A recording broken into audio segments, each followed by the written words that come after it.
Jane Gentry, the Director of Operations here at Safer Places. A conference today, an important day, International Women's Day. What do you hope that people will hear and get out of today?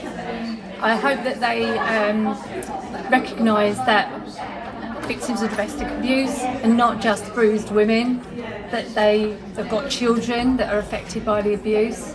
They could have a probable brain injury from their experience. That it's not just what it looks like on the tin, that it goes a lot deeper than that. Because I came in at the brain injury seminar. Those are some frightening statistics, aren't they? Very frightening.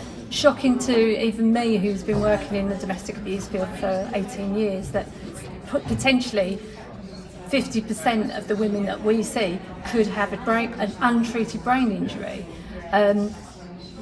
A brain injury will affect women very differently.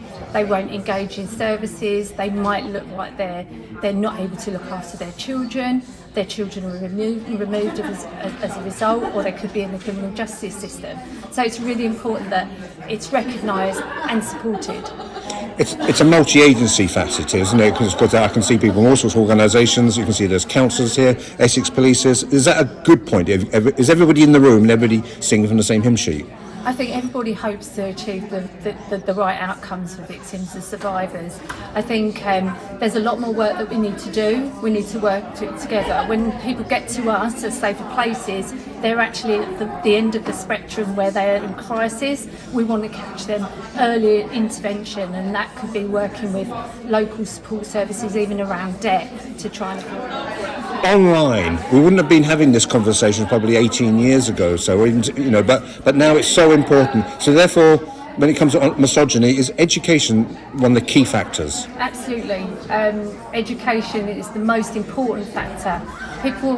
Young people need to see different options for them to choose. They need to learn about healthy relationships. They need to learn how they keep safe online.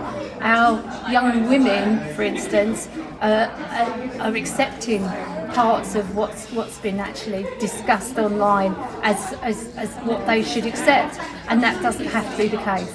But you're right. It's never been so easy to stalk somebody, and online, and people, all those things, harassment, malicious to women, to place them unfair. We've really got to fight against that, haven't we? We absolutely have got to fight against that, and make it a crime in itself, and call it out for what it is.